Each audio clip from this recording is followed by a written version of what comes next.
All right. Okay, welcome everyone to this latest webinar hosted by the Daniel Berrigan Collective. This one is called "The Time to Obey is Now: Nonviolence in a World of War." And in case you didn't catch it, the title comes from a Dan quote that I'm just going to read to you. He says, "An ethic of the interim, as I understand it, would allow us to fill the gap between today and tomorrow with the bodies of all who must die before we accept the word of Christ. On the contrary, I think the Sermon on the Mount concerns us here and now, or concerns us never.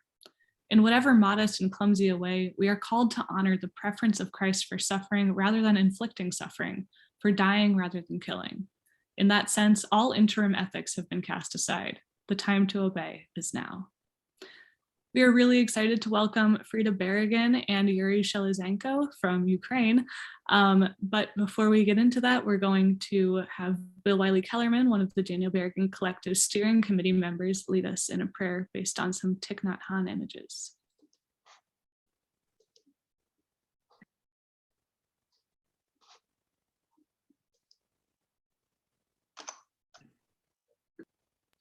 Bill, we can't hear you.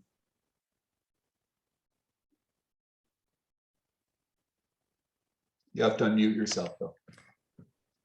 Thank you, Colleen. Thanks, Terry. Greetings to all. I do want to begin with kind of a visual prayer based on some images, 3 images, and we'll do 3 silences with them. The images are by a Vietnamese artist named Vo Dinh. The woodcut that is up at the moment is one that hung on Dan's wall at the cottage on Lock Island. Some of you may recognize it from a book, The Raft is Not the Shore, which was the conversation between Dan and Thich Nhat Hanh that they had during Holy Week 1974, and this image precedes the chapter on self-immolation, and they talked about self-immolations both there and here in the States, that chapter's right at the heart of the book. This is a representation of Bat Chi Mai, who was ordained into the Tiepien order that Thich Nhat Hanh founded, translated, I guess, as the Order of Interbeing. And that group was really the sort of the emblem of engaged Buddhism, which I kind of, in my mind, compare to what the Catholic worker is for us in the States. On May 16, 1967, she did self-immolate herself as a purification and communication against the war. So let's just take a moment of silence.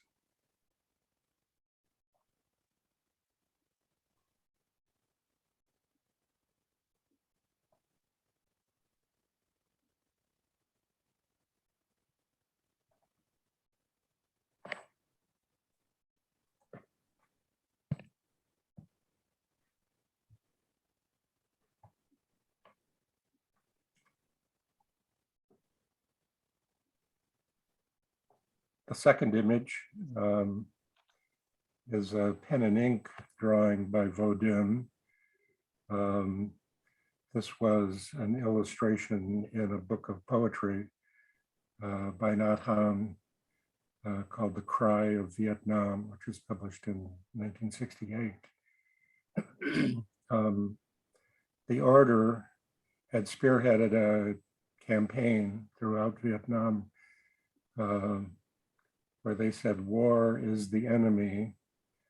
And the slogan of the campaign was, "Don't shoot your own brother." And this pen and ink drawing is entitled Brothers.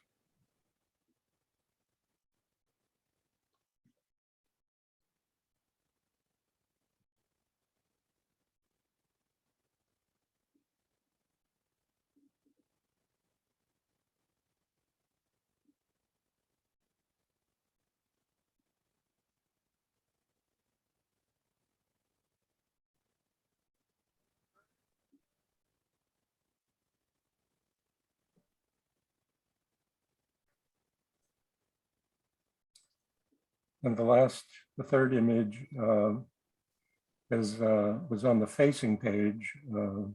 It's really a companion image, which Vodin entitled Brothers 2.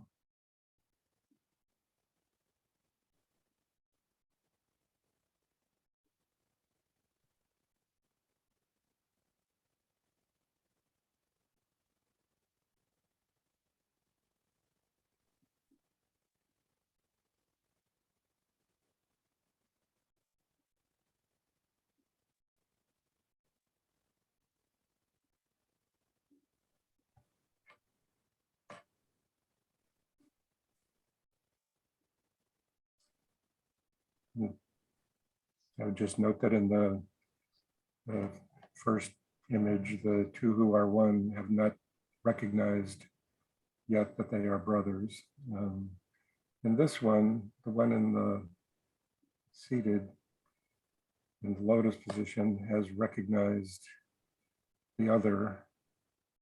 The one inside the tank has not yet recognized her or him as sister or brother.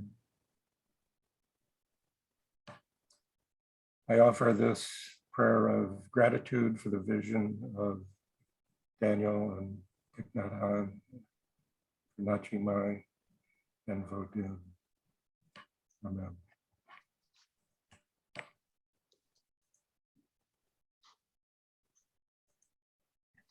Thank you, Bill. That was really powerful. I'm going to introduce our speakers now. Right before I do that, though, we have a couple of ways to submit questions to our speakers today. You can feel free to drop questions in the chat as you think of them, or after Yuri and Frida present, we'll also kind of open it up to questions. So I am glad to ask them for you if you drop them in the chat, or you'll be able to unmute then and pose your questions yourselves. Yuri is going to be starting us off, so I'll read his bio first. Yuri Shelizenko is the executive secretary of the Ukrainian pacifist movement and a board member of the European Bureau for Conscientious Objection. He obtained a Master of Mediation and Conflict Management degree in 2021 and a Master of Law degree in 2016 at Kroc University. In addition to his participation in the peace movement, he is a journalist, blogger, human rights defender, and legal scholar, an author of academic publications, and a lecturer on legal theory and history. Welcome, Yuri. I will also introduce Frida Berrigan, who's our second speaker. Frida Berrigan is a mother and community activist living in New London, Connecticut, with her husband and 3 kids. She writes on the human side of politics for Tom Dispatch and long contributed the Little Insurrections blog to Waging Nonviolence. Sorry about that. She is the author of It Runs in the Family on Being Raised by Radicals and Growing into Rebellious Motherhood, published by OR Books in 2015. The book recounts her upbringing at Jonah House, the Christian resistance community founded in the early 1970s by her parents, Elizabeth McAllister and Philip Berrigan. More recently, she penned a chapter in The Sandbox Resolution, Raising Kids for a Just World, published by Broadleaf in 2021. In New London, Frida grows vegetables, raises chickens, works with a community land trust on affordable housing, and pickets at nuclear submarine maker General Dynamics. Welcome, Frida. All right, so we're going to hear from Yuri first, and then Frida. Yuri, feel free to take it away. Thank you, Colin. Dear friends, I am grateful and humbled by your invitation to this webinar in the collective named after Daniel Berrigan, the brave soul, Christian pacifist and prisoner of conscience, example of principled opposition to violence and war in all forms, including conscription, nuclear arms, and war taxes. Thank you for this opportunity to speak on the important topic of nonviolence in the face of Russian attack, military mobilization in Ukraine, worldwide polarization and escalation. Organizers asked me to witness what that looks like my day-to-day life right now. I am still in Kiev, capital of Ukraine, and relatively safe since Russia troops retreated from Kiev. It was horrible a month ago. Air raids, sirens, alarm several times a day, distant explosions, all the land shakes. My home is shaking, was shaking. Thanks to God, it is over. I have enough food now, water, electricity, medicines, and access to the internet, as you can see it on the screens. But I can't go abroad or travel within Ukraine because of aggressive military mobilization campaign under martial law and widespread animosity towards pacifism. What I am doing is mostly thinking, writing, educating, researching, reporting, protesting online. Sometimes others participate, official correspondence, and so on. It is so inspiring fact that there are a lot of anti-war rallies around the world today. You can find some of them at the website worldbeyondwar.org. And also a lot of initiatives to help civilians in Ukraine to survive the war. And indeed, humanitarian aid should be the first priority. Further military aid and weapons supply would rather escalate the war and discourage combatants from peace talks. People are protesting against war both on the streets and online in the world. On April from 10th to 13th, there will be peace marches in Italy. From April 13 to May 12, many actions related to global days of action on military spending are planned, including actions against the militarization of the European Union. Global mobilization to stop Lockheed Martin will take place in April from 21 to 28, mostly in the United States. Nuke Free Europe network will meet on 7th May in Brussels on a hybrid meeting. On the May 15, we will celebrate International Conscientious Objectors Day. In the United Kingdom, annual ceremony will be held in front of the commemorative stone at the Tavistock Square in London.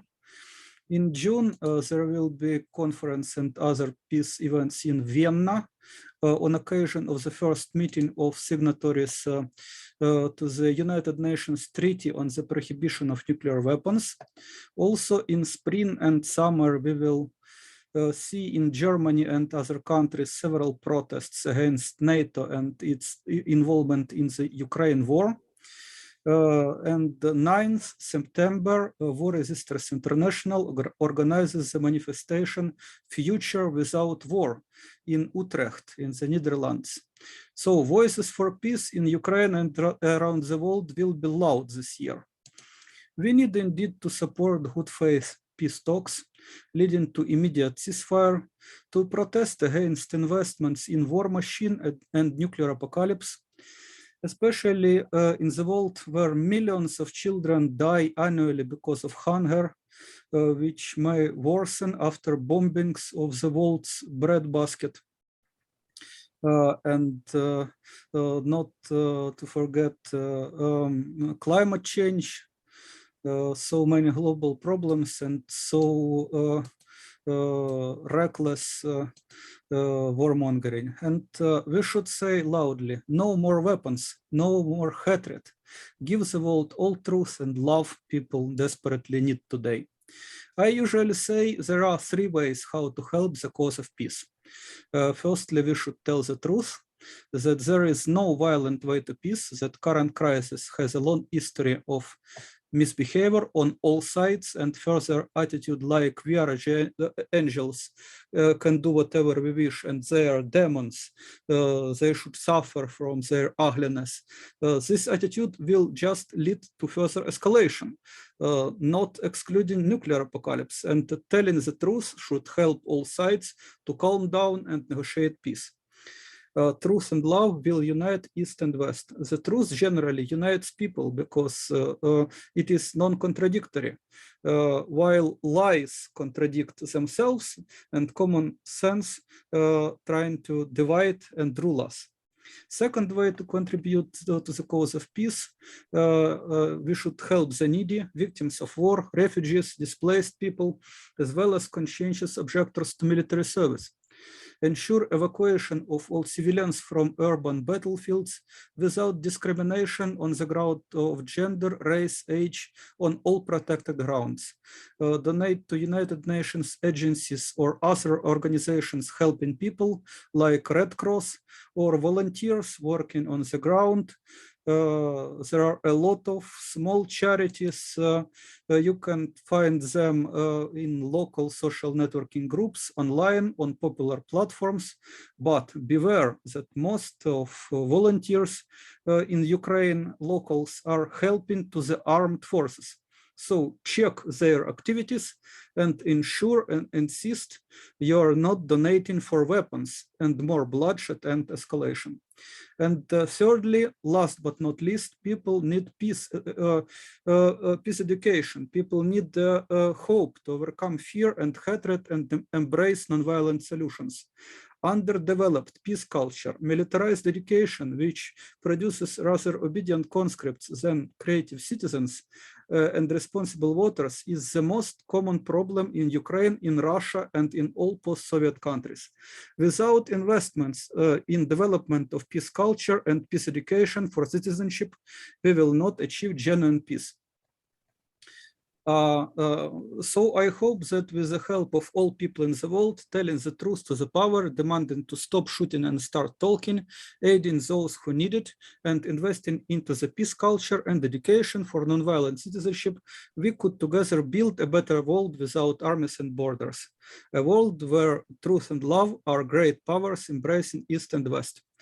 This weekend, global mobilization to stop the war in Ukraine, tens of actions around the world sends to the rich and to the powerful people strong anti-war message. Last weekend, we had a lot of inspiring actions too. I will tell you about one of them. Caravan for Peace, in Italian, Caravana per la Pace, near 70 of minibuses and buses with more than 30 tons of humanitarian aid and more than 200 brave activists of 142 pacifist and humanitarian organizations traveled from Italian city of Gorizia to Ukrainian city of Lviv. Nonviolent activists delivered goods to the people, marched on the streets of Lviv with placards, "Stop the war now," and brought back to Italy nearly 300 of refugees. One of volunteers of the Caravan for Peace that delivered humanitarian aid to Lviv was Volodymyr, a 58-year-old Italian Ukrainian citizen who lives in Italy for more than 30 years. He has a wife and 2 kids in Veneto. Border guard didn't allow him to leave Ukraine, considering him a deserter. It is because of an aggressive military mobilization campaign. I already mentioned it, talking why I can't leave Ukraine. Because of aggressive military mobilization campaign under martial law in Ukraine, targeting almost all men in age from 18 to 60, with no exceptions to pacifists. Ukrainian pacifist movement wrote a letter to support him, received answer from the representative of the Commissioner for Human Rights of the Verkhovna Rada of Ukraine, it is our parliament. In response, it was said he needs to confirm permanent residence abroad. Italian embassy in Ukraine and Ukrainian embassy in Italy collaborated to provide necessary documents to help him to return to wife and his 2 kids in Veneto. One of participants of the Caravan of Peace, one of those who marched at the streets of Lviv with placards "Stop the war now," wrote me, I quote, "I felt a kind of coldness by local people towards our peace initiative. No Ukrainian joined our march, and generally speaking, I felt a sort of bewilderment around us," end of quote. I told him that when I posted photos of this action at Facebook with, of course, excitement and great action indeed, but militant trolls arrived with their usual insults and threats. I responded him, As for the coldness of local people, you can't blame the flock for being misguided by shepherds.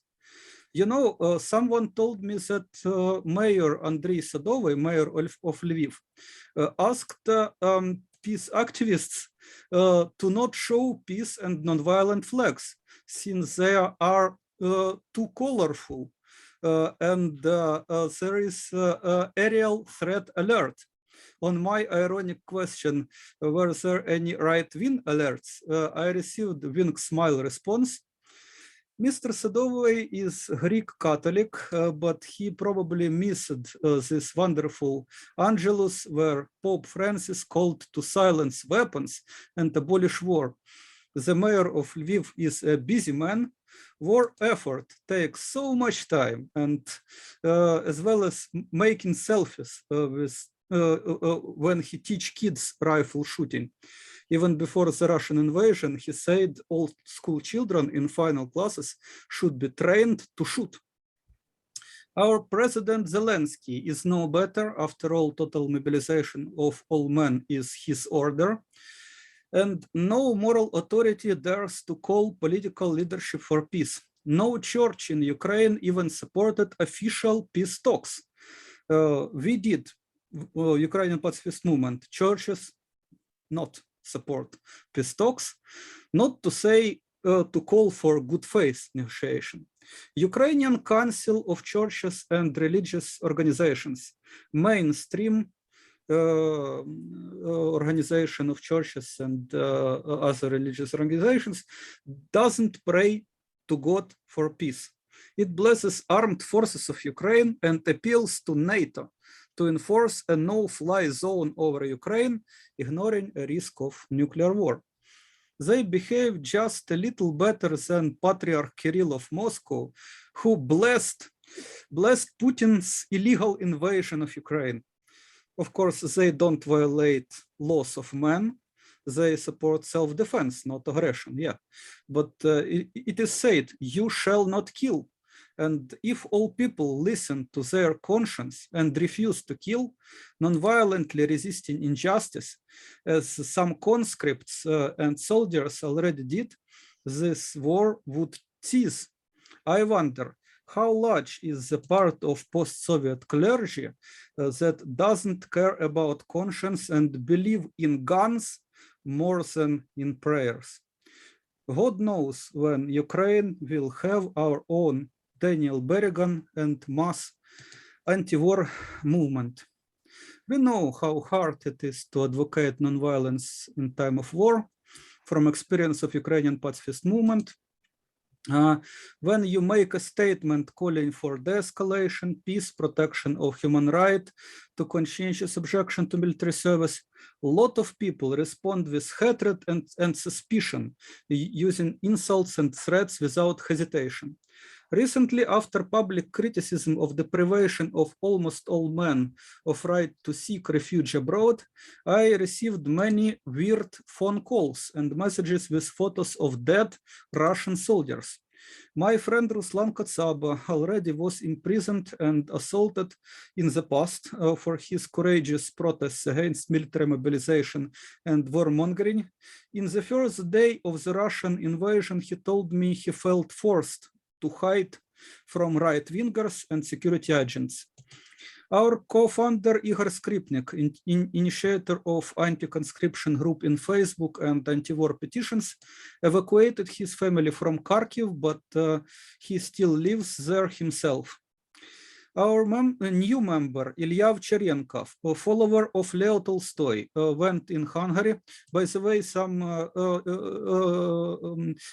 Kiev underground during the campaign of getting rid of any commemoration of Russian culture, they thinking about renaming underground station named after Leo Tolstoy.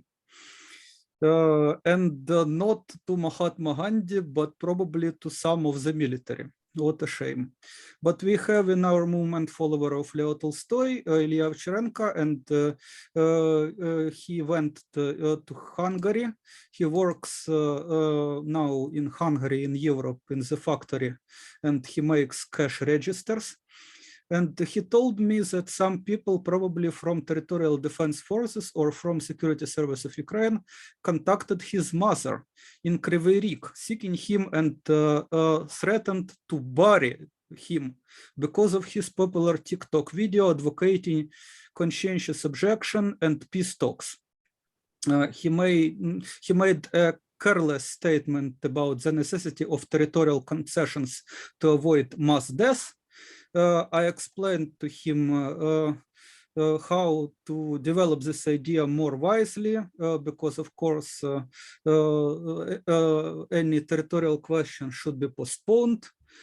Referred to example of Hong Kong and so on, but because of one careless suggestion to save lives on the cost of territory, security service started to interested our new member. We are a small group, but some peace activities have resonance, and we're working to make society resonate, to realign from culture of violence to culture of peace.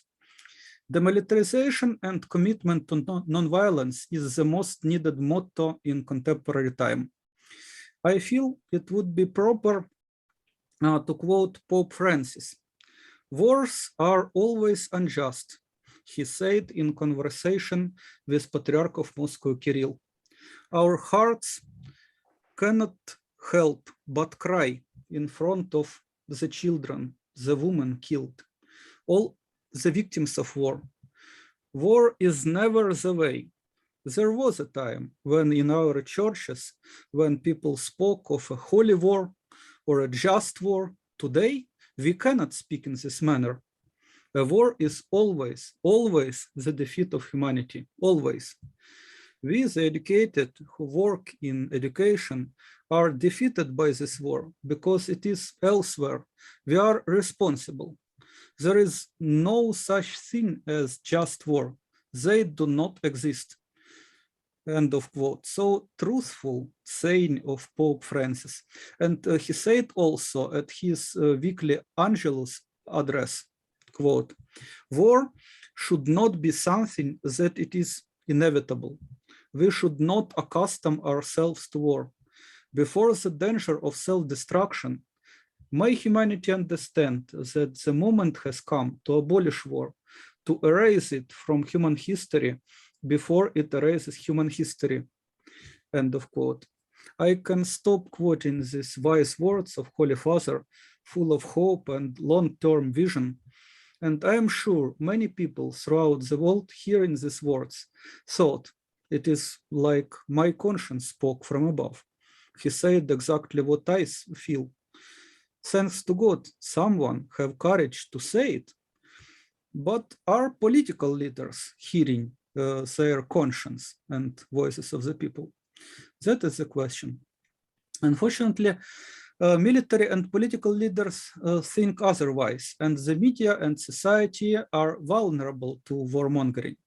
Instead of good faith negotiations, Peskov, press secretary to Putin, said that Russia will achieve its goals either by negotiations or by military force. And Podolyak, counselor to President Zelensky,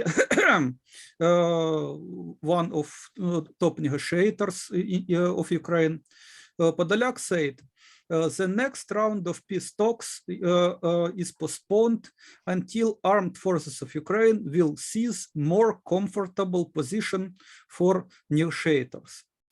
Both Russia and Ukraine are not ready to make concessions at the negotiation table because both think they are winning and both intend to fight for victory using attrition warfare. Russia launches offensive in Donbass, while Ukraine receives more weapons from NATO countries, along with Ataboy, and assurances that Ukraine can and should defeat Russia with the help of the West in a long war ahead. Evidence of cruelties in Kramatorsk, Bucha, Donetsk, and Mariupol are used on all sides to incite hatred and boil combat spirit, while chilling calls for ceasefire and fair and impartial investigation are hardly heard because of attacking roar. Mainstream media are turning from usual 2 minutes hate to the hate weeks, as in the novel of George Orwell 1984. And some so-called realists may say that months and years of hatred and non-stopping war are ahead. Global politics of militarization and great power struggle more and more resembles formula war is peace in Orwellian world of dystopia. Think about it. We have 3 great powers, United States, Russia, and China. The first claims global domination and last 2 are in alliance against it. Their relations are described by the formula war is peace, which means that no great power dares to attack others directly. All great powers are combating each other at the limited battlefield on their borderlands in Europe and Africa. No great power can be defeated, even by 2 others, because of possessing nuclear weapons and willing to drag whole the world into the grave rather than surrender.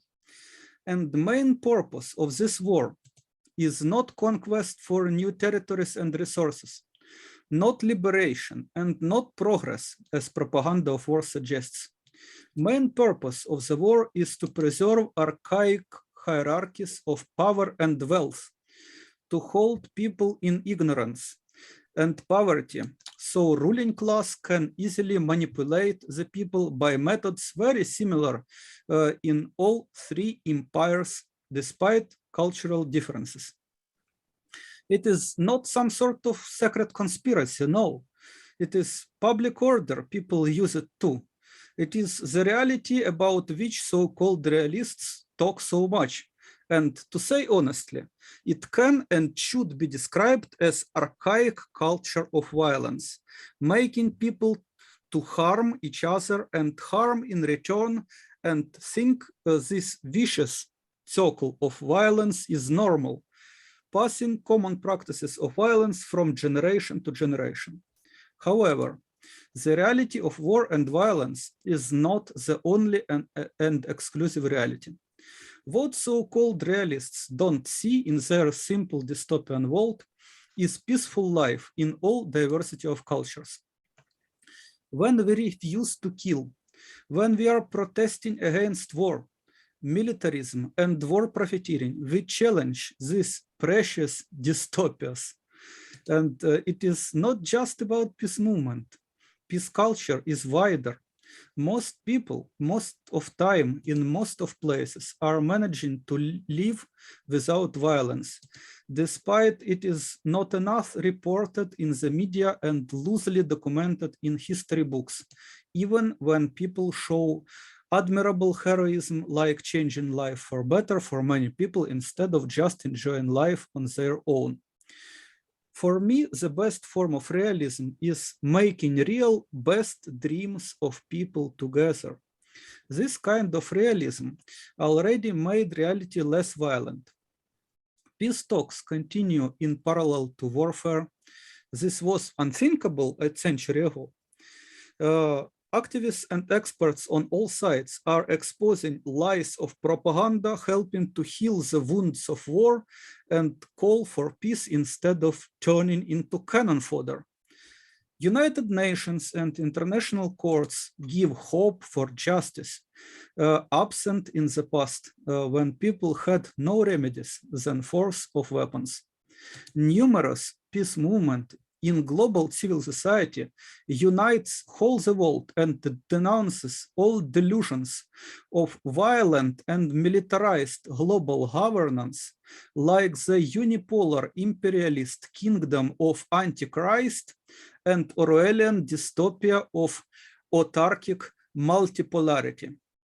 We transform our archaic cultures of violence into progressive cultures of peace, making economy more about cooperation than competition, making democracy more about deciding together than taking sides, and making tradition more about trying to do better next time than repeating tragic mistakes. And make no mistake, it is not enough if Volodymyr Zelensky and Vladimir Putin just shake hands in their and their media stop probably portray each other as the puppet and the butcher. Without Joe Biden and Xi Jinping at negotiation table, this will hardly change the world, and unchanged world will generate another crisis. We need good faith negotiations, immediate ceasefire, retreat of Russian troops from Ukraine and retreat of NATO from Eastern Europe. But I doubt even that is possible in current global power structure without hard work on rethinking and transforming widespread knowledge of the world and incentives for human behavior. The escalation in Ukraine is #1 priority, but it is only a first step towards sustainable peace, because the whole world needs de-escalation, demilitarization, and peace building. We need to strengthen the system of nonviolent global governance. We need to build the world where nobody tries to win and everybody knows how you can and should achieve win-win. We need major shift from culture of war and violence towards culture of peace and non-violence. To that end, we should work hard in all spheres of life and educate the next generation to continue our work. Organizer of this wonderful webinar asked me, has the Russian invasion challenged my pacifist stance at all? Answering to this question, to conclude, I refuse to share any hesitation and fears, because in this time, all of us should have courage to keep the best hopes you ever had in life and continue to live according to your hopes and help others to live according to their best hopes. People do the best they can for common good when they follow their creative imagination. I expect that humankind will return to sanity, stop shameless killings and hatred, get rid of nuclear weapons, and realize plan of perpetual peace proposed by Immanuel Kant 2 centuries ago, which includes abolition of standing armies, establishment of cosmopolitan citizenship based on customs of hospitality, and creation of the world federal government. But maybe a part of Kant's peaceful plan, of course, in the holy books of all religions, you can also find some understandable and well-known peace plans which should be complied. Nonviolent global governance will change the world for better. And once whole people of Earth will live on a better planet without armies and borders. Thank you so much, Yuri. Thank you for your message of hope and for your testimony. All right, now we will hear from Frida Berrigan about her approach to peace and also kind of widening our perspective to conflicts beyond the one that Yuri is discussing. So Frida.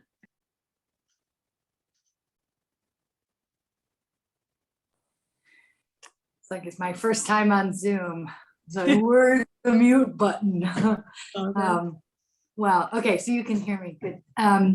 Well, it's Yuri, what a tough act to follow, and thank you so much for your words and your witness, and the hope. I think I speak for all of us.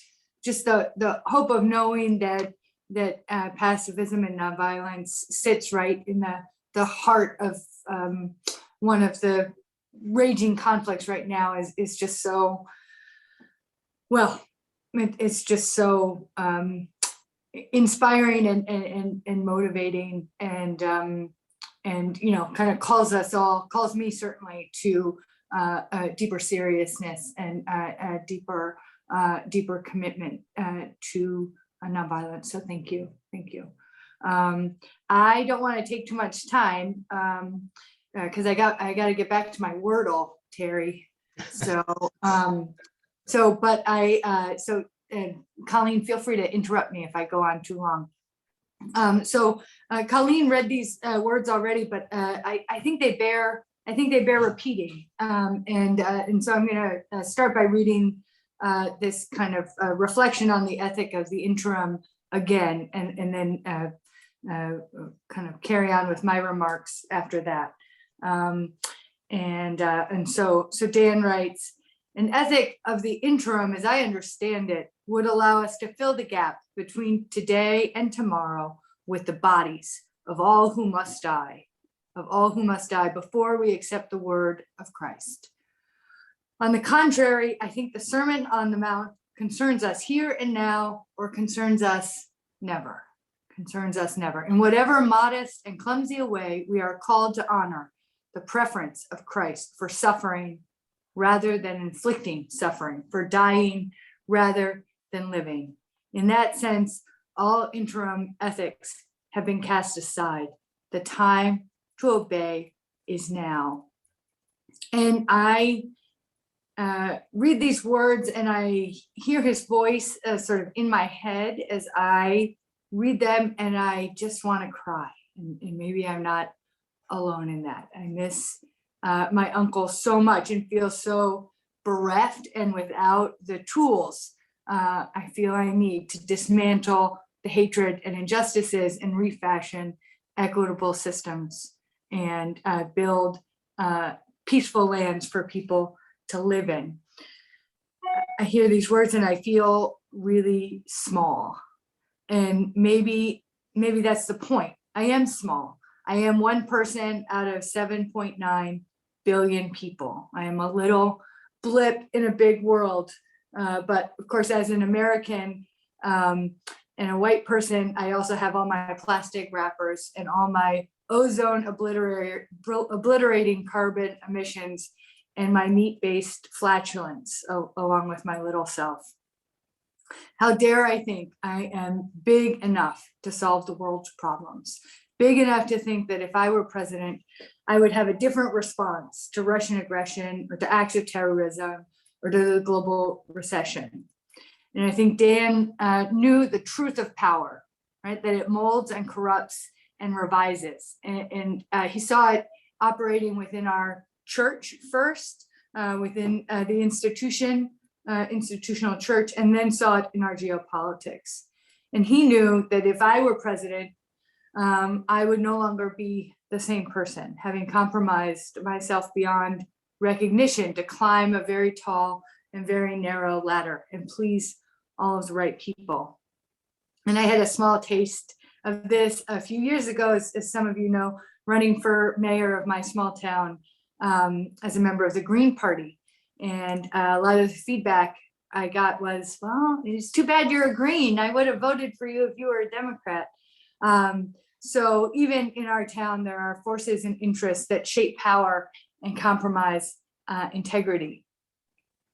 Dan's condemnation of the ethic of the interim brings us back to basics, back to our roots, back to the essence of our faith, that it is better to die than to kill. And it helps us scrape through the verbiage and the rhetoric that rationalizes war. One of the hardest parts of being on Zoom, of course, is that I can't actually look you in the eyes. Like it just doesn't work. But I keep thinking that I can, and so then I lose my place in what I'm writing. Really good Zoom people put their words right on the same screen and kind of look like they have eye contact because they're going through their screen. And for whatever reason, I'm not good enough to do that yet. But so anyway, sorry.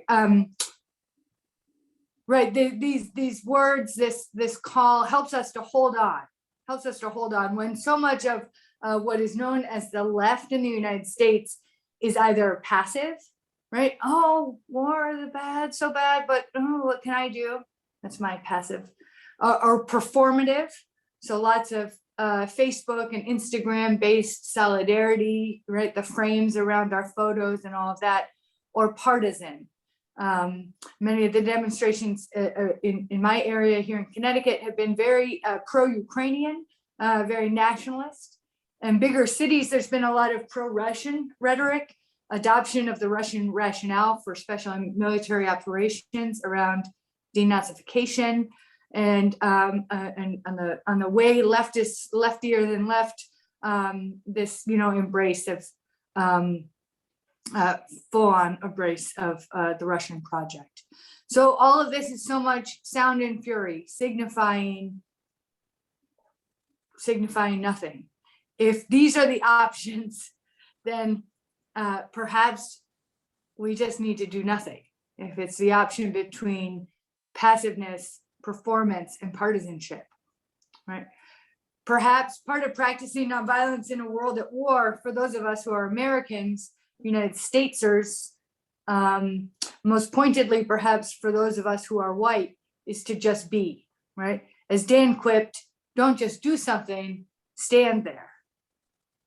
Stand there, be enough, have enough, be present, be a listener, be a witness, and do less with more, right?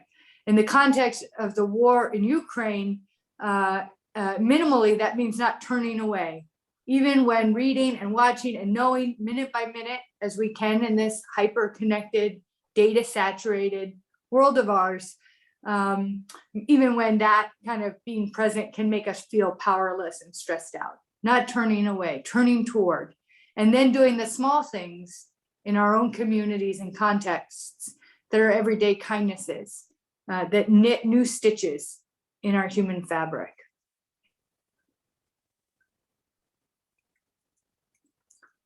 As I heard Dan's words and listened to Yuri's presentation,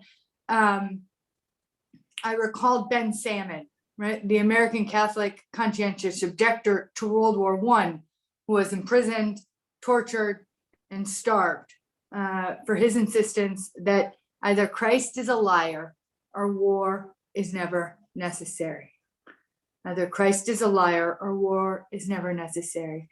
Salmon said, "Thou shalt not kill is unconditional and inexorable. The lowly Nazarene taught us the doctrine of non-resistance, and so convinced was he of the soundness of this doctrine that he sealed his belief with death at the cross. When human law conflicts with divine law, my duty is clear. Conscience, my infallible guide, impels me to tell you that prison, death are infinitely preferable to joining any branch of the army." And Yuri, as you spoke about, conscription in the Ukraine and the price being paid by those who are refusing to fight, I thought again of Ben Salmon.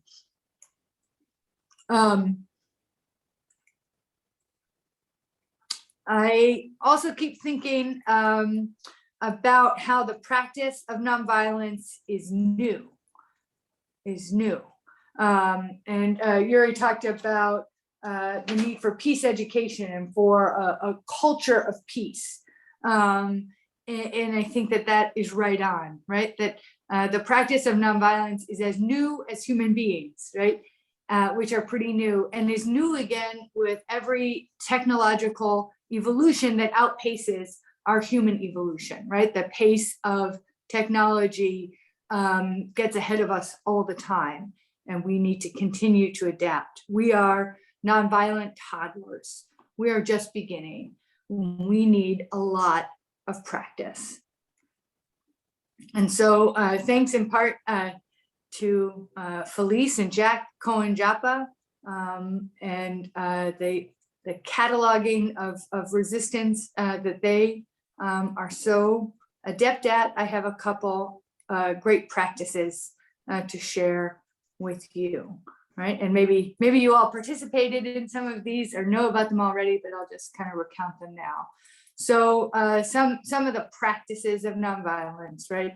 Some of the creativity that is a part of this peace culture that we're trying to be a part of, right? So the activists on the roof of the Raytheon factory in Cambridge, Massachusetts, a few weeks ago, with banners that read "Raytheon profits from death in Palestine, Yemen, and Ukraine." The British activists who used climbing skills and squatters magic, something I definitely want to cultivate in myself, squatters magic, to enter the London mansion of Oleg Deripaska. He's a Russian aluminum magnate, or as they say in London, aluminium.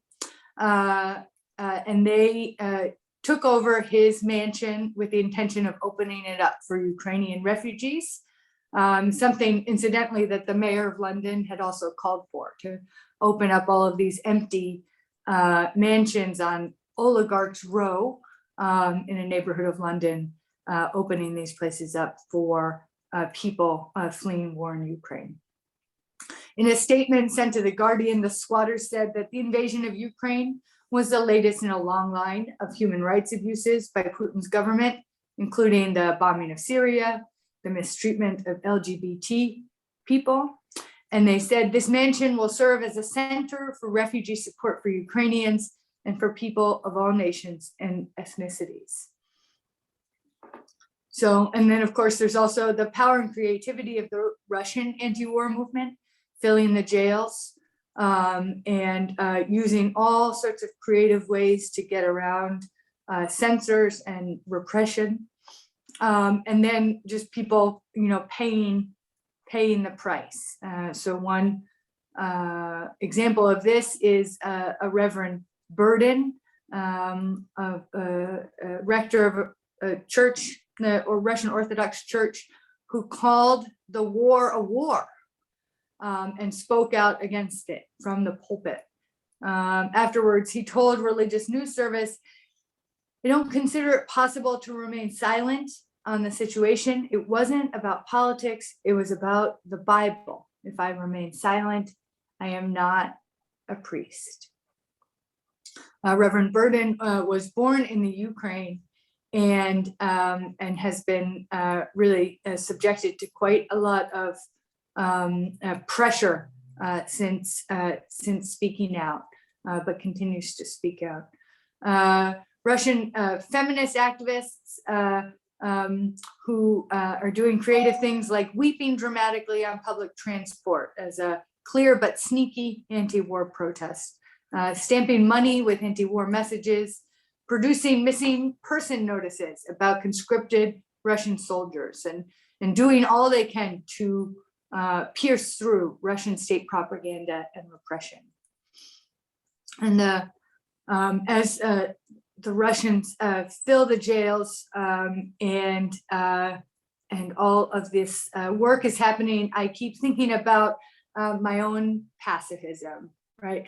So fragile and theoretical, so nascent and untested,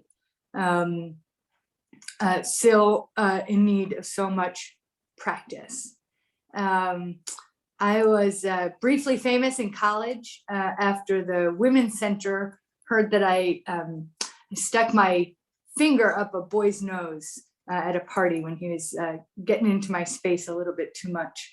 And they shared this tactic of disentanglement with other young people as a just kind of a tool for getting out of sticky situations, and people come up to me and be like, I can't believe you did that, right?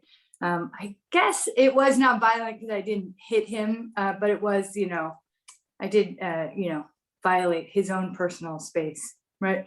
But in situations of tension, I've sometimes acted decisively, stepping in between people who are angry, calling out things that are wrong, using humor to diffuse tense situations. But I've also, slipped away. I've moved along. I've allowed myself to be distracted. I have not practiced enough. But we know that nonviolence works. We know that it changes the world, that it changes dictatorships, that it changes us as human beings. It helps us reassert our humanity in the midst of inhuman events like war, and it is worth practicing. It is worth trying, and it is worth trying and failing and practicing and trying again. The work of Maria Stephan and Ellen Chenoweth, the really the beginning of scholarship and study about nonviolence shows that, sorry, I'm scrolling too fast. I'm allowing technology to outpace my humanity here. Show that their study shows that major nonviolent campaigns achieved success 53% of the time, compared with a 26% success rate for violent resistance. And they looked at organized civilian populations employing nonviolent methods in just a 6-year period between 2000 and 2006. Using these methods to challenge entrenched power, and exact political concessions. They cite success in Lebanon in 2005, in Madagascar in 2002, Nepal in 2006, and so on. Do you know all about the nonviolent campaigns in Madagascar in 2002? Me neither, right? We have so much to learn, right? And so little time to despair or bemoan our ignorance, right? Nonviolence works, and there is so much more that we need to know, that we need to learn, right? Their research, Chenoweth and Stephan, proves what we already know intuitively, right? That we know from the legacy of nonviolent campaigns here in the United States, right? A campaign's commitment to nonviolent methods enhances its domestic and international legitimacy, encourages more broad-based participation in the resistance, which translates into increased pressure being brought to bear on the target, right? I am, belatedly as usual, I'm a late adapter to everything, but I'm geeking out on Ellen and Maria, as I like to call them, Chenoweth and Stephan, Ellen and Maria, and also reading this book that came out a couple of years ago that I think is propping up my computer right now. This Nonviolent Stuff Will Get You Killed, right, by Cobb. Some use this book, which highlights the difference between using weapons for self-defense and weapons for aggression, and also traces the limited and tactical embrace of nonviolence by many in the civil rights movement as a gotcha, right? This book is used as a gotcha to undermine the principles of nonviolence. But no, I say reading this book just underlines my thesis that we're brand new at all of this, and we need a lot more practice. And I'm heartened rather than disappointed to learn that the heroes of the pacifist movement in the United States, that some of the heroes of the pacifist movement in the United States and throughout the world were complicated, fragile, always evolving people. And that many activists started by embracing tactical nonviolence and moved somewhat slowly and not always in a straight line to a principled ethos of nonviolence. And this is good news. This is good news for all of us who, when we look at our own lives and our own practices of nonviolence, think about a college altercation that ended with a finger up a nose, right? That's all I got in my toolkit. And so much more practice that we need. If the Russian war in Ukraine has driven anything home to those of us here in the United States, it's how futile, horrific, and destructive war is. And we really do need this reminder, because every mainstream media image projected into our cortexes is that war works. War solves problems. War is doing something, and we must do something in the face of aggression, right? And we're challenged to stretch our capacity for embracing, holding, and helping, right? Because Ukraine is just the latest and is grabbing the headlines because it's someone else's war, right? Yemen, Syria, Afghanistan, Iraq, those are our wars. And the millions uprooted, the hundreds of thousands killed, the futures derailed, that's all our responsibility. And we don't feel it as deeply, and we're not fighting against it as hard. We're not resisting as viscerally as it appears that the Russian people are resisting their government's war. And it's interesting to reflect on why. Right? Our wars are further away. They're against darker skinned people. They're against people whose religions are different than our state religion. Our wars are anchored in the lie of the American way of life. And so we can and must draw strength from the on the ground resistance and protest to this war, and use it to increase and strengthen our resistance to our wars. I'm reminded of another of my uncle's quotes that is, "We have assumed the name of peacemakers, but we have been by and large unwilling to pay any significant price, because we want peace with half a heart and half a life and will. The war, of course, continues because the waging of war is by its nature total, but the waging of peace by our cowardice is partial. Of course, let us have peace, we cry, but at the same time, let us have normalcy. Let us lose nothing. Let our lives stand intact. Let us know neither prison nor ill repute nor disruption of ties."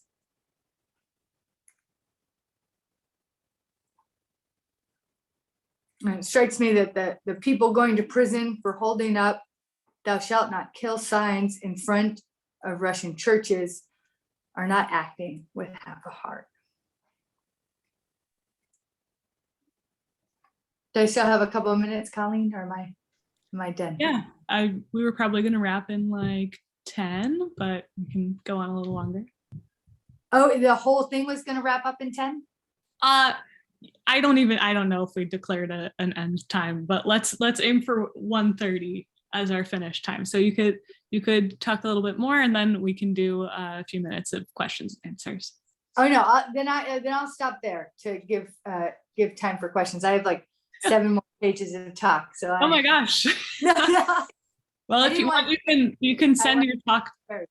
If you'd like, you can send your talk to us, and maybe you could do the same, and we can post them on the website. I'll get in touch with y'all after this about that. But it was a great talk, the half that we heard. I'll just say one last thing. So we keep going, we keep trying, we keep practicing in our modest and clumsy ways. We keep obeying the Sermon on the Mount. So thank you. Thank you for that call to action. It looks like Judy has posted the link to the Chenoweth research, which I was just on a Zoom panel with some other young activists, and they were all very inspired by this research as well. So go check that out if you haven't. There are a few questions that have popped up in the chat, and so I want to pose those to y'all, and then we can open it up for people to turn on their cameras and their mics and ask things. The first thing I wanted to ask was, this is a question from Rose Therese Nolta, who was asking for any links or ways to help with the peace education that Yuri mentioned. I'm sure that this Zoom group has a wealth of resources, so maybe we could post those in the chat. But yeah, Yuri, if any come to mind specifically about peace education, or someone else asked about how to find up-to-date news of people refusing to do military service or deserting in Ukraine, maybe you could speak to that as well. Okay, starting from information about conscientious objection to military service. European Bureau for Conscientious Objection, in which I serve as board member, and I participated in working group on preparation of our report, is annually publish a report on conscientious objection to military service in Europe. You can find it at our website, epcobeoc.org. And I will put a link on this website to chat, and also on the latest report. So current problems with violations of human right to conscientious objection, as well as current situation about legislation, about statistics of people who were sentenced by courts for crimes related to avoidance of compulsory military service. All of this you can find in this report, as well as numbers of people who are conducting alternative civilian service. Unfortunately, it is a problem because in Ukraine, only people belonging to 10 particular religious confessions listed in the governmental decree, and it is marginal confessions, are allowed for legal recognition of conscientious objection to military service. It is like Jehovah's Witnesses, some charismatic churches, some Protestant churches, but according to sociology, all these churches entitled to legal recognition of conscientious objection to military service in Ukraine, their popularity is near 1.3%.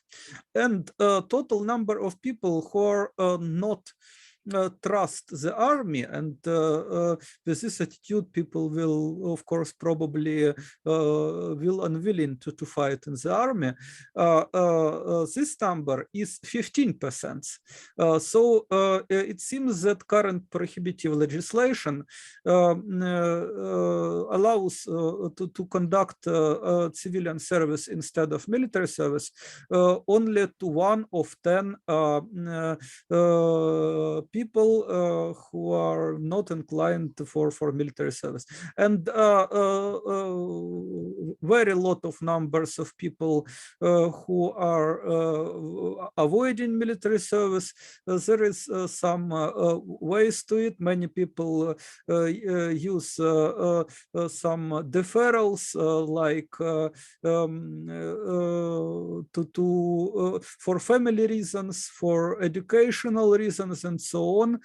Some people go abroad. Some people resort to bribery, and it is usual way for wealthy people.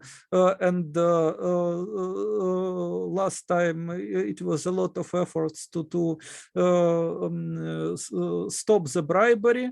But by the way, it is also a bribery problem in access to alternative civilian service. And one responsible person for this in local administration was arrested last year, but it is like a tip of iceberg, you know. So some of this information you can find in the annual report of European Bureau for or conscientious objection. Talking about peace education, it is indeed great problem because we have military patriotic upbringing. It is system which is focused on making all children patriots, trusting in armies. That's why it is some sort of blind trust in army and great numbers of confidence in army always, and total lack of any criticism of army and unpopularity of criticism of army, and even some sort of sayings in popular culture like, if you not served in army, you are not a man. Interestingly, conscription in Ukraine was imposed by Russian Empire, and when it was imposed, people had popular songs against conscription. Ukrainian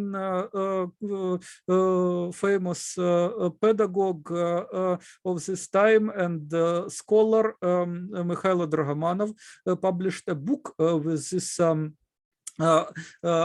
anti-military songs, but now it is completely excluded from popular culture because in Soviet times there was campaigns against sects, so-called campaigns against sects, and in Ukraine, for example, some folk Protestants were repressed by Stalin regime just for their unwilling to serve in Soviet army. Hiraki Kuromia wrote historical research about it. Conscience on Trial, Fate of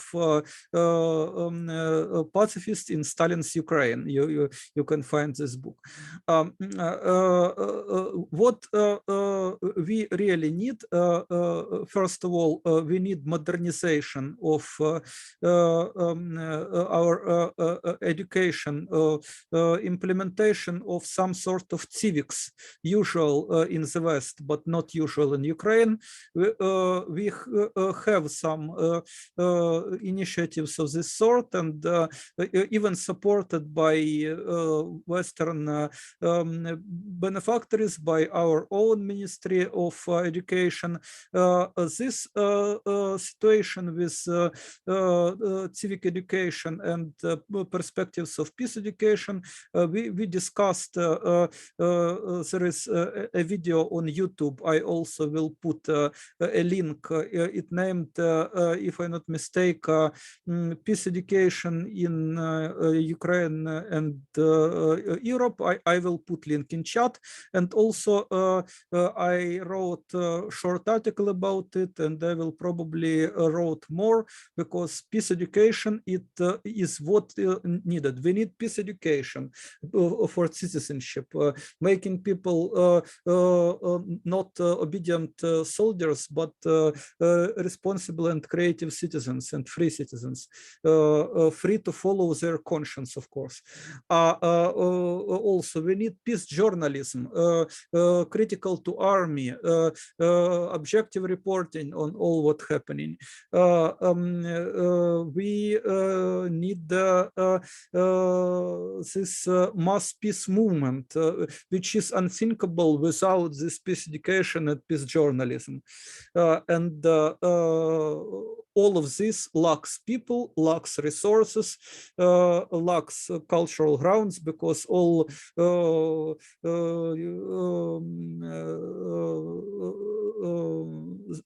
these movements in the past were repressed by totalitarian governments, and new movements were distorted into the field of nation building and redirected in the field of this nationalist militarism. A lot of work ahead to build genuine and mass peace culture in Ukraine. All right, thank you. I'm going to ask one more question from the chat and then open it up, because there's so many that there's no way we're going to get to all of them. But here's this question from Kathy O'Leary. She asks if Yuri could please give his opinion and give some context on the Budapest Agreement, under which Ukraine relinquished its nuclear weapons. She says this is used by some as an argument against nuclear disarmament efforts, and she wants to know how you would frame this as part of an argument to accelerate nuclear disarmament. Do you have any thoughts on that? Yeah. Talking about this situation with nuclear weapons in Europe, American nuclear weapons, yeah.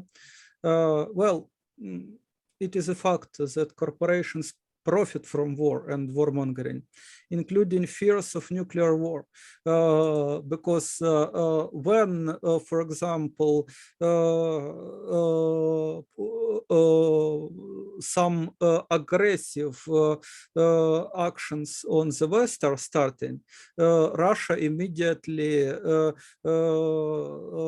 alert nuclear forces, and result is more fear, and result is orders contracting on nuclear rearmament, on arms race, and of course some corporations such as Boeing, such as Lockheed Martin are profiting from it. They make rockets, they are contractors in this field, and also corporations profit from weapons supply to Ukraine and to Europe.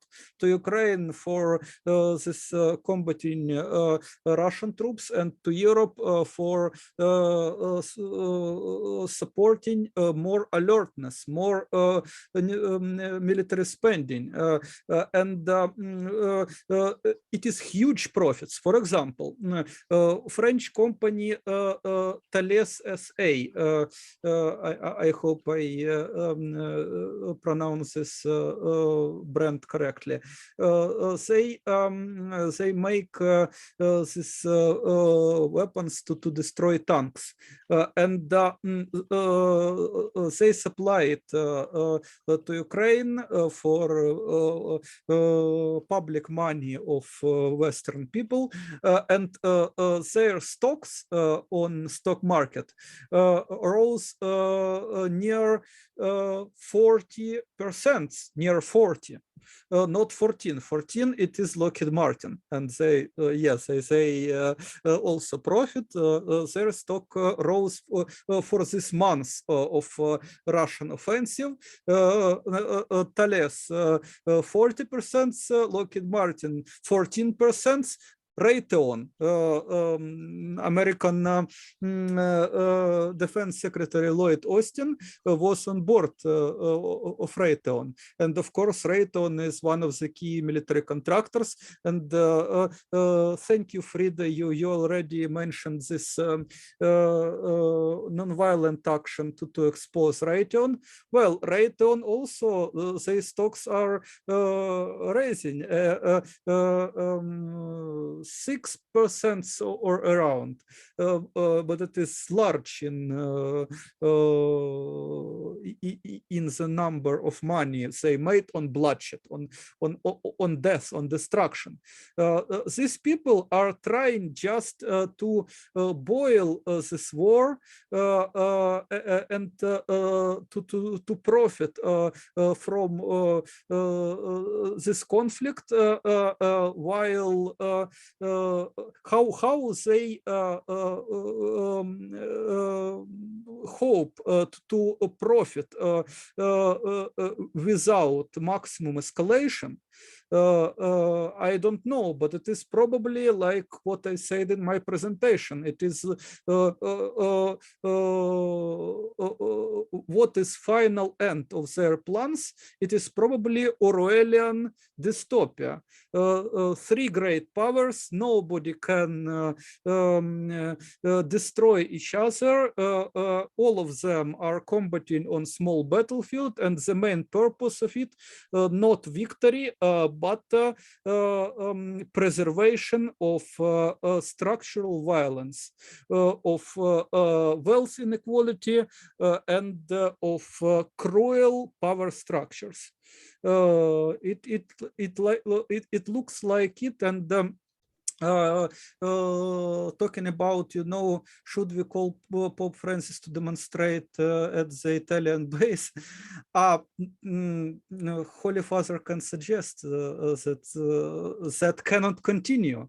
It is immoral. Society, of course, will listen. I am not sure about Pope Francis at demonstration, but if many people for a long time will demonstrate, I can imagine Pope coming to the people.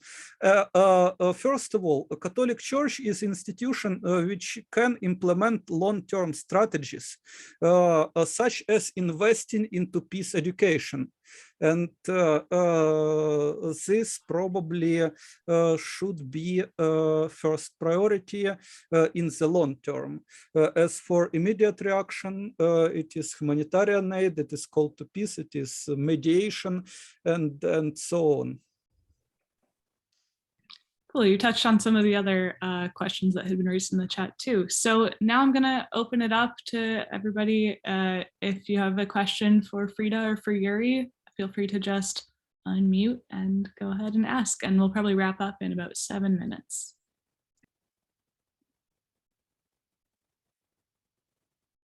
Well, I'll break in for just a second. Not so much a question, but to say to Yuri and Frida, thank you. I need encouragement like this where I am.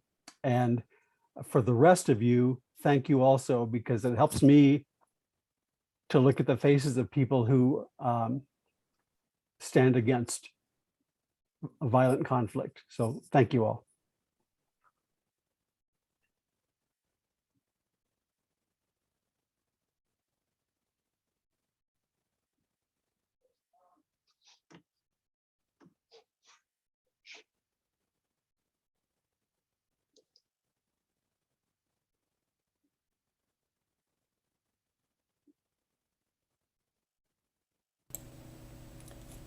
Can I ask a question from London? Go ahead. Hi, I'm speaking from London. And it's just a clarification from Yuri. Yuri, I asked the question about getting up-to-date information about conscientious objectors and deserters. And can I just clarify, you gave a figure, 15% not wanting to fight. So that's 15% of the potential male population of Ukraine?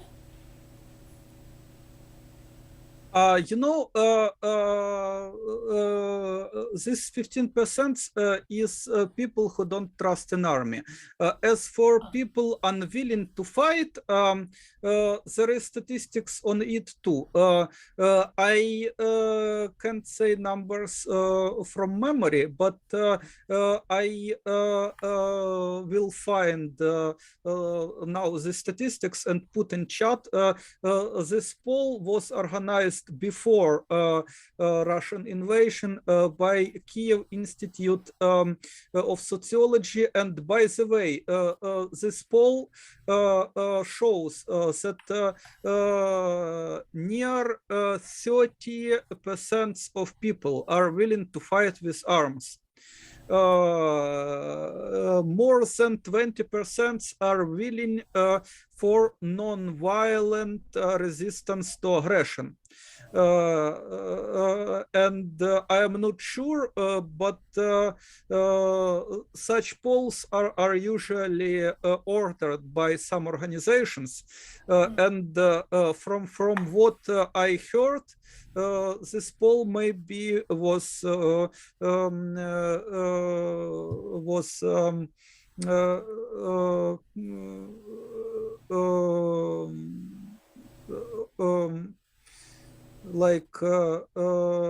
financed by some non-violence NGO, but we have, there is a problem. It is great problem of weaponization of non-violence, as you said, talking about this book of Chenovet et al.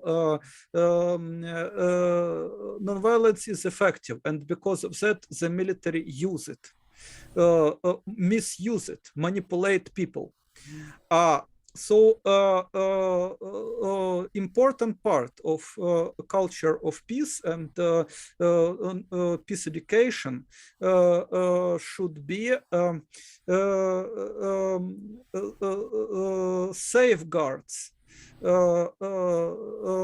for people to not be allowed to manipulate them, because in this conflict between Russia and Ukraine, both sides are misused non-violent technology. Remember, Putin said in 2014 that civilians, mothers and children will come before Russian military. He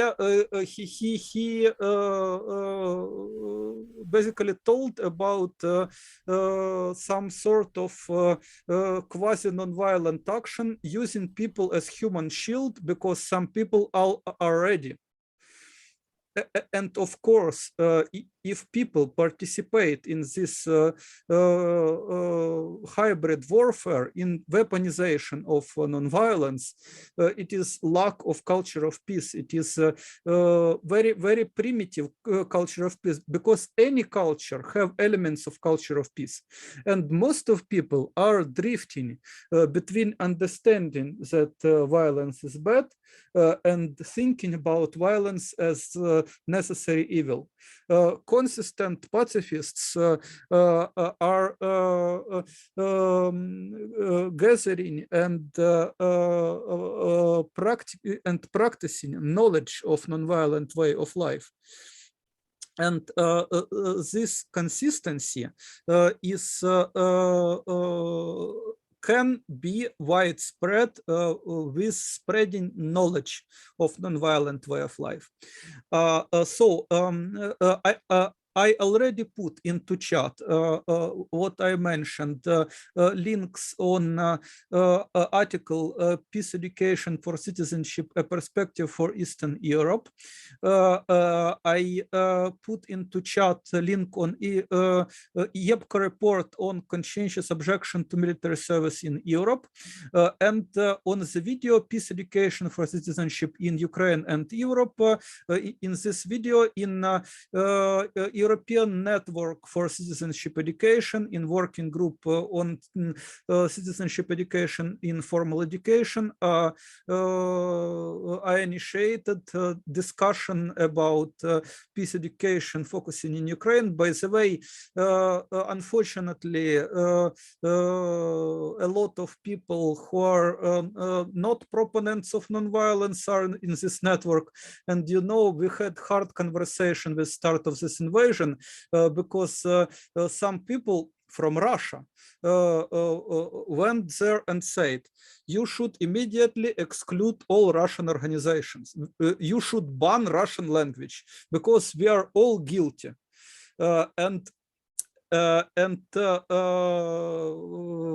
When I started to say, wait, first of all, we should not escalate. Also, our members are not pro-war. Maybe if some of our members are proponents of war, maybe we will consider that they can't be in the network. But our network have in principles, in our statement of principles, that we are spreading knowledge for promoting peace, and why then we should allow this external conflict to disrupt our own function. When I used a word conflict to describe what happened, some of leaders of network, by the way, positioning himself as a specialist on conflicts and media, started to shame me. How you can say conflict? It is war, not conflict. And of course, I said, but war is a maximum stage of escalation of conflict. Look into, for example, Glasgow's model. It is scientific approach. It is not allowing emotions to influence us and to provoke us for doing irrational things, but it is rationality, it is ethical approach, it is objectivity to describe things with scientific names. No, it is not conflict, it is war, and so on and so on. In his words, we did not need peace education, we need denazification of Russia. So we need to do Russia what Russia is trying to do to Ukraine. It is, of course, if it is problem among educators, even in more or less tolerant,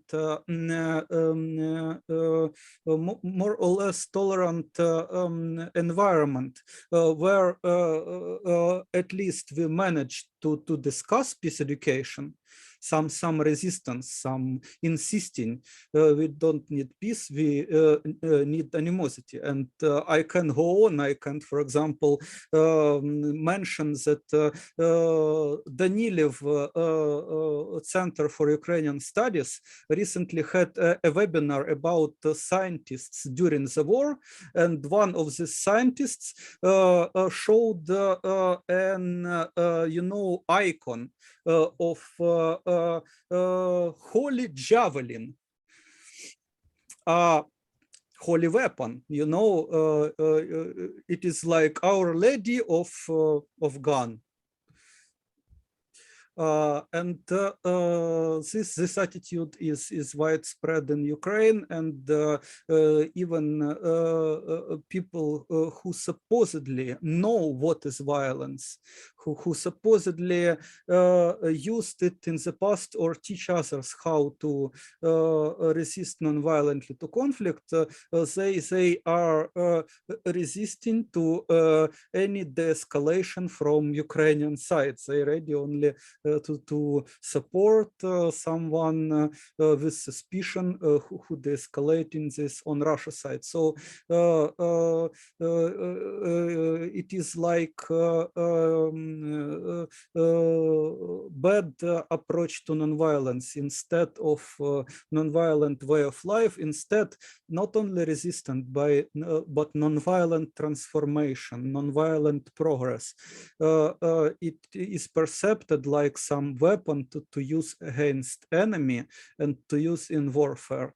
And what we need to develop peace culture is now not only to spread a message about some methods of nonviolent resistance, but also to develop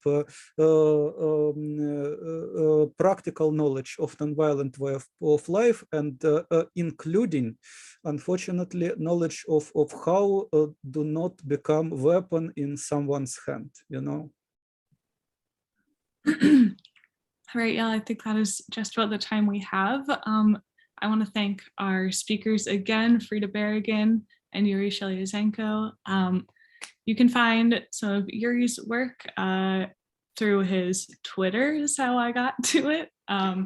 Maybe you can post a link to your website, Yuri, and Frida's books are available through all of our favorite book publishers. You can find her most recent book through Broadleaf, The Sandbox Revolution, not Resolution. All right.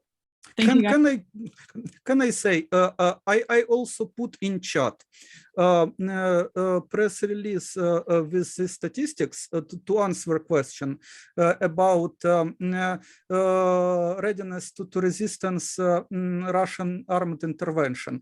So according to the statistics, armed resistance 33%, civil resistance actions 25%, 21% or even 22, near 22, go to a safer region. 14% go abroad, 9%, and 18 people would not do anything. So it is probably people who are ready to live under Russians. And also, it was a poll organized by a rating group in which a lot of people, near 2/3 of respondents, supported peace talks between President Zelensky and President Putin. I will also put it into chat after a moment. Excuse me for interrupting, but I feel obliged to answer this question. So. Yeah, thanks. And folks, if you want to keep these links open for later, we're going to lose the chat when we close the session. So make sure that you open them now if you want to read them later on. Okay, one last thing, and I'm sorry, this is like, I feel awkward, but if you guys want to help us pay Yuri and Frida for giving these presentations, the Daniel Berrigan Collective now has a sort of crowdfunding platform. You can get to it just by going to berrigancollective.org and then clicking on the donate button. It's in the top right corner when you're looking at the screen. So please consider that. We really appreciate it. All right, and that is everything. Thank you so much for joining us. Have a great rest of your Saturday. Yuri, you're in our prayers, and everyone else, thank you so much for being interested and engaging in this. Appreciate it.